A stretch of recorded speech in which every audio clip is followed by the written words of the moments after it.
कोल्हापूर महापालिकेच्या निवडणुकीसाठी इच्छुक असलेल्या 170 उमेदवारांनी आज आपले उमेदवारी अर्ज निवडणूक कार्यालयांमध्ये दाखल केले। 7 निवडणूक कार्यालयांमध्ये आजपर्यंत एकूण 199 इच्छुक उमेदवारांनी आपले अर्ज दाखल केले आहेत। आज 369 उमेदवारांनी नामनिर्देशन पत्र नेली आहेत, तर आज अखेर 2185 इच्छुकांनी नामनिर्देशन पत्र घेतली आहेत।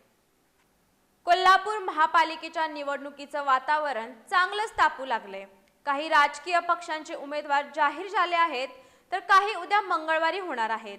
दरम्यान कोल्हापूर शहरातील 7 निवडणूक कार्यालयांमध्ये आज उमेदवारी अर्ज दाखल करण्यासाठी काही पक्षांच्या उमेदवारांसह अपक्ष उमेदवारांची गर्दी झाली होती। या 7 कार्यालयांमध्ये आज 170 उमेदवारांनी आज आपले उमेदवारी अर्ज दाखल केले।